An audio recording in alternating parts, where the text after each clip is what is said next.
क्यों काशी को पुराना पौराणिक जितेंद्र त्रिपाठी जी, आज अगर प्रधानमंत्री वहां जाते हैं और पर्दे लगाकर चीजें छुपा दी जाती हैं, चुनाव में तो कुछ नहीं छिपेगा ना।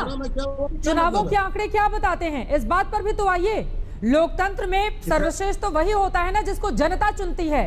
हम और आप कौन होते हैं, और जनता उनको बार बार मौका दे रही है बनारस से, ये भी एक सच्चाई है। ठीक है, मैं इस वक्त एक बड़ी खबर का रुख करूंगी, उसके बाद डॉक्टर संबित सीधे आपके पास आऊंगी। यूपी के बहाने देखिए, अब पश्चिम बंगाल की मुख्यमंत्री ममता बनर्जी ने प्रधानमंत्री नरेंद्र मोदी पर निशाना साधा है। उन्होंने कहा है यूपी में कानून का राज नहीं है।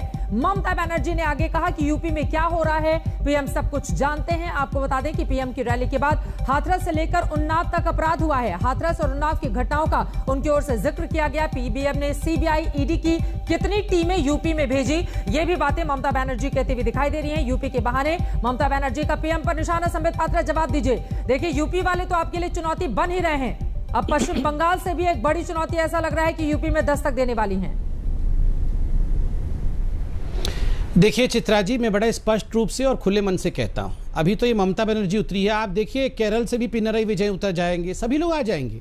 ये जितने लेफ्ट लिबरल वाले हैं और जितने ये हमारे पार्टी के जो विचारधारा के खिलाफ है, ये सब उतरेंगे मैदान में, क्योंकि इनको लगता है किसी भी कीमत पर इस रथ को रोकना है। आप बताइए, आज से पहले ऐसा नहीं हुआ था क्या? 2019 के चुनाव में ये सारे लोग हाथ पकड़कर खड़े थे बंगाल में कि हम सब एक साथ मिलकर चुनाव लड़ेंगे और मोदी जी को हरा देंगे। फिर क्या हुआ आपने देखा था। देखिए बंगाल में कानून की व्यवस्था क्या है, पहले तो ममता बनर्जी अपने राज्य के विषय में हमें बताए। NHRC, national human right commission तक के लोगों की पिटाई की जा रही है, जबकि सुप्रीम कोर्ट ने एनएचआरसी को भेजा है। एनएचआरसी के लोग जाके वहां जिस प्रकार से हिंसा हुई है, पूरे हिंदुस्तान के इतिहास में कभी भी पोस्ट पोल वायलेंस, चुनाव के नतीजे के बाद इस प्रकार से 42 लोगों का मर जाना, इस प्रकार से महिलाओं के साथ बलात्कार होना, यह कहीं किसी राज्य में नहीं हुआ है, यह केवल बंगाल में हुआ है। और फिर भी मुझे आश्चर्य होता है कि ममता बनर्जी आज दूसरे राज्यों की तरफ देख रही है। और दूसरी बात है, जहां तक काशी का सवाल है, देखिए यहां पर लोग ऐसे बात कर रहे हैं जैसे 2014 से पहले इन्होंने 8 लेन सड़क बनाया हुआ था, जैसे वहां मेट्रो पहले से चल रही थी, जैसे वहां 20 कन्वेंशन सेंटर थे, सब कुछ बढ़िया था। मोदी जी आए और मोदी जी ने ये सब कुछ समाप्त कर दिया, रोड तोड़ तोड़ के उसने सिंगल लेन कर दिया मोदी जी ने, बिजली के तारे उखाड़ कर मोदी जी ले गए। अनुराग भदौरिया, ममता बनर्जी का प्रचार करने बंगाल गए थे, बताइए ममता बनर्जी भी आ रही है, आपके साथ आएंगी या अकेले आएंगी?